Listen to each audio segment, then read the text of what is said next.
What's going on, everybody? Welcome back to a brand new video. In today's video, we are going to be discussing fighter number 7 and which character I think is going to be based on some stuff that we've seen and stuff got leaked potentially, and some just overall thoughts based on what's been going on in the gaming world. But before we hop into today's video, if you're not subscribed, make sure to hit that subscribe button so you don't miss more content like this, and make sure to drop a like if you think you're going to enjoy this video, and that's really about all. But for today's video, I'm going to be specifically talking about 4 different characters that I think have the most likely chance of being Fighter 7 based off a lot of things. But if you guys didn't know, in Japan, the October ad is going up, and whenever this ad goes up, usually the next character is about to be revealed, and this has pretty much kind of been proven by this point.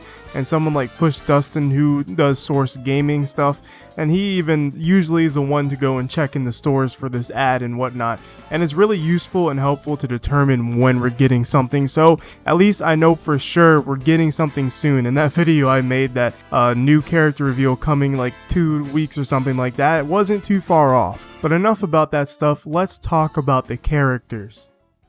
So recently I made a whole video on this character, which is Travis Touchdown. Travis Touchdown always seemed like he was pretty much a likely character due to just No More Heroes being exclusive, even though that stuff doesn't matter as much. But you know, it just was a big thing for a while, but now it just became even bigger when Suda51 is someone who was really adamant about adding him into Smash.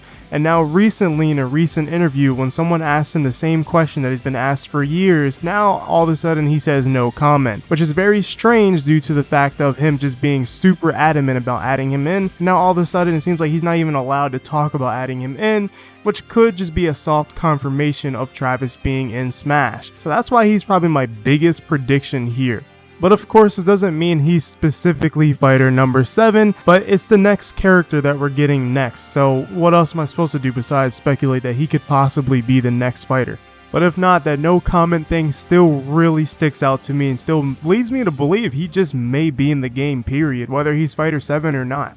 The next character up on my list is Crash Bandicoot. Again, I've talked about this character multiple times before, but now it just seems more and more likely, and everyone's hype about Crash 4, and I can honestly still see this character coming. I think the dream of having Sonic, Mario, and Crash all in the same game is just amazing, because those 3 were rivals. Well, Sonic wasn't in the race for that long, neither really was Crash around that time, but at one point all 3 of them were going up against each other, and I thought it was really cool back then, and I want to see that in Smash. I want to see Crash be able to fight Mario and Sonic in Smash, and I still think his chance is really high up there.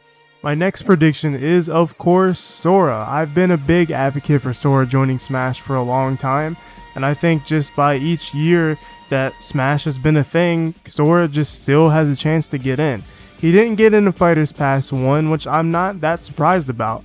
I mean, the last character was Byleth. A lot of people suspected a big character to be the last character, but that wasn't really the case unless you're a Fire Emblem Three Houses fan like I am. But I feel like every time I make one of these videos and I have to talk about Sora, I feel like I have to bring up the whole Disney argument over and over. And I'm just gonna say it's possible, guys, and if you want to look more into it, you can, because it's definitely not a barricade from Sora getting into Smash Brothers. And I think that in itself still just makes him one of the most likely characters. He's even got a game coming to the Switch. As I say all the time, it doesn't mean that much, but I do think it means something at least. By the way, if you don't fully understand what type of characters make it into Smash Brothers, I made a whole video guide explaining the type of characters that do make it into Smash Brothers, based off, you know, what has happened and things Sakurai has said himself. So check out that video if you want to, after you watch this one, of course. But the last character I'm going to talk about is probably going to be a surprise to you, but a Monster Hunter. Yep, some people may think that's weird, but I don't think it's actually that weird. For example, in Marvel vs. Capcom Infinite, literally Monster Hunter is a character in that game. It's just a straight up Monster Hunter from Monster Hunter, wearing the Rathalos armor. And also, Rathalos is already in Smash as a boss, so it's kind of like, it wouldn't be that weird to see the counterpart character to Rathalos. Monster Hunter also has their exclusive game coming to the Switch, and it's going to be called Monster Hunter Rise, and it looks a lot of fun, and I actually might pick it up. But a lot of people say games coming to the Switch doesn't matter. I personally think it does, because when you have a game to advertise and a character to go along with it, I think it really does matter.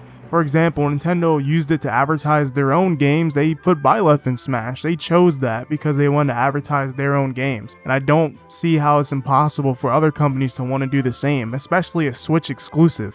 Another example of this is The Hero. The Hero was a big advertisement for Dragon Quest XI's, and that's the main reason I picked up the game in the first place. This is just good marketing, honestly, and if you guys don't see how that isn't good marketing and they're just adding whoever, I mean, there is cases where there's characters like Terry that isn't necessarily advertising much. Even Joker was advertising a game that's coming to Switch, which is Persona 5 Scramble. Joker came out literally almost 10 days in Smash before the Persona 5 Scramble reveal. So this stuff is being done for a reason, to please the fans and to market their games combined. But I rest my case. Those are my predictions and feelings about these characters, and if you guys agree, let me know in the comments below, or if you disagree, let me know in the comments below. But if I get one of these characters wrong and they don't come to the Fighters Pass by the end of it, or not even by the end of it, for Fighter 7 specifically, if you join my Discord, I'll do a giveaway in my Discord, and I'll buy someone in the Discord the next fighter. So anyways, that's going to be it for today's video. If you guys enjoyed, make sure to hit that like button and subscribe, and I'll see you in the next one.